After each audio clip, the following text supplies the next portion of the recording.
If you're trying to connect to your GoPro camera through your smartphone to check out your footage, but there is something wrong with your Wi-Fi connection, the good news is you can easily fix the issue by resetting the Wi-Fi of your GoPro. So without further ado, let's start!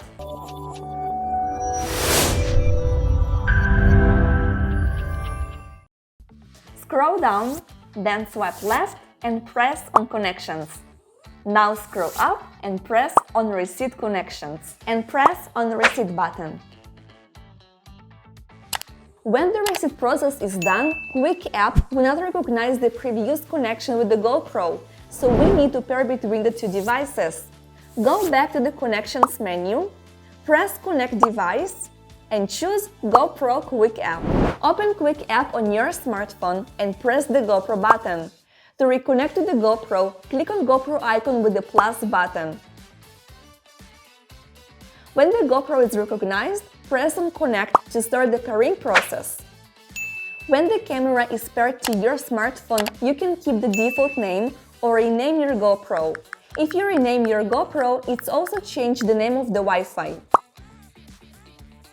After you renamed your camera, your phone will try to connect to GoPro, and you should receive a pop-up message for quick connection to GoPro network. Wait until the Wi-Fi signal of GoPro is recognized, and then press on Connect.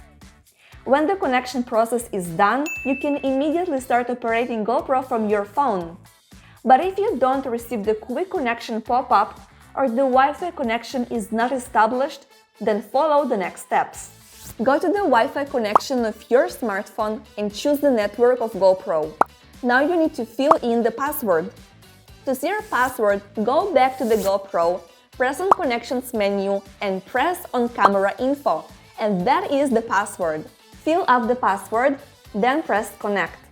When the connection process is completed, go back to the Quick App and press on GoPro button. You will receive a message that the network of GoPro doesn't provide access to internet. To continue, press on Keep. Now press on GoPro button to connect to your camera. But if resetting Wi-Fi is not solving your entire problem, then I recommend you factory reset your GoPro. And to do that correctly, watch the next video. And if you want to learn more about GoPro, check out our playlist.